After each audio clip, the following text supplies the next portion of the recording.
Hey, what's up? I'm Tyler Boeh, and this is T for Two, Special Whip of the Week edition. That's right, I'm talking about my rental car, and this week I'm driving a 2015 Nissan Versa Note. Now, the Japanese automotive industry is well known for producing some of the highest quality, most reliable, and finely tuned automobiles in the business. This, however, is not one of them. Nissan's claim to fame here is actually that the Versa is the least expensive new car you can purchase in America, knocking the Kia Rio out of its coveted spot at the top of the bottom, like the low level. It's the cheapest car you can buy. Now, as you can see, the Versa is Nissan's subcompact hatchback model. It's also known as a 5-door, which is fantastic because it gives me 5 different opportunities to get out of that vehicle.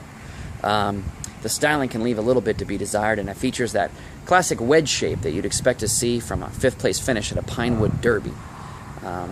It is very fuel efficient though. It's got a 1.6 liter straight 4 with 109 horses, so it's got all the power and torque of a twisted up rubber band. Driving this car is kind of like driving a go-kart, although go-karts are fun. Actually, the entire first day that I was driving this car, I was convinced that I had the parking brake on because I could smell burnt rubber and the car was really sluggish. And that wasn't the case. It just turns out that the car is slow and it stinks. Although for an economy car, it has a surprisingly impressive safety package. It comes standard with driver and passenger airbags, as well as front and rear side impact airbags.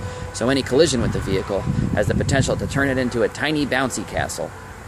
It comes standard with 5 spare tires. One's in the trunk, the other 4 are on the car, as you can see. And it also has surprisingly spacious interior. It's got seating for 5, which I don't fully understand, because if I had 4 friends and we were going to go anywhere together, I would highly recommend that we take one of their cars. Probably the coolest thing to me about this car is that it is designed with a CVT. Now, I've never driven a car with a CVT, which is a continuous variable transmission, and this wasn't a good first introduction.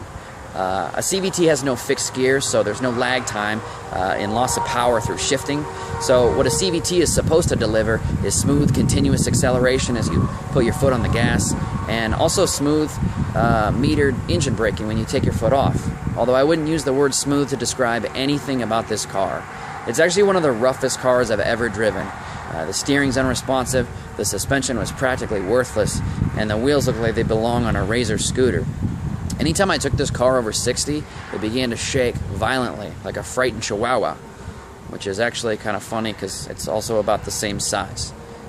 All jokes aside, this is quite possibly the worst car I've ever driven in my life, so I can't wait to take it back to the rental car company, drop it off, hand over the keys, and I'm really glad it's not my car. It's just my whip of the week. Thanks for watching, and check back to see what I'm up to next.